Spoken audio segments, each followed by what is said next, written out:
Hi there, and welcome to this brief update video on ENCY version 1.1.2, where the primary things that we are going to bring to your attention today.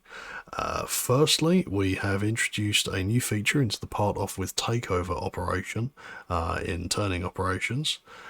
Specifically, under feeds and speeds, you now have the option to define the grip RPM. Now, what this means is that you will have a synchronized value between the primary spindle and the sub-spindle for the duration of this changeover operation. That specific value that you define will then be passed over through CL data to the post-processed file. It does mean we're not going to have a huge amount of realistically sensible stuff to look at during a simulation here, but rest assured, this will actually make all the difference when it comes to post-processing your file and running it on a real machine.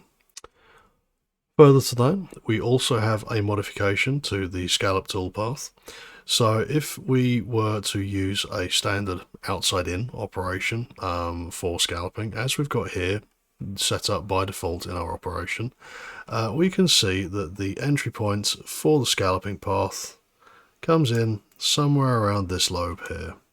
However, if we go to strategy and we enable start point, we can define an arbitrary point along the approximation of that path for ENCY to then do its best to interpolate a starting point from.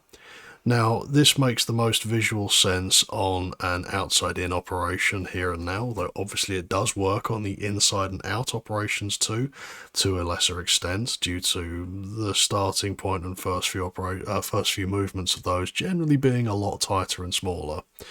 But as we can see, our default operation, if we very quickly generate a toolpath, starts over here. And if we turn on start point, we can see we've got this purple point over here, which we can either drag around with the mouse or we can define the coordinates for. If we generate the toolpath now, you'll see that the starting point has now moved to over here. Further to this, we also have a few updates to the machining report system. So if we click on machining report here, we get the fairly standard miniature window, as one has come to expect. That's what a machining report window looks like. But if we turn on expert mode, we get a whole bunch of formatting and content options as well, all of which have been added recently and allows for further expansion on what was generally already available, but a bit harder to get hold of and a little bit more hidden away. So we've now packaged that again in a nice, readily expandable system that's easy to use. Other than this, we've introduced a few notable usability improvements. So the algorithm for matching coaxial tools in multi-spindle Swiss lathes has been improved. We have also updated some of the adaptive feed rate tooltips, along with, as usual, the typical slew of bug squashes and generally looking out for usability across the entire program. So I hope to see you guys in the next video, and happy machining with ENCY. Take care.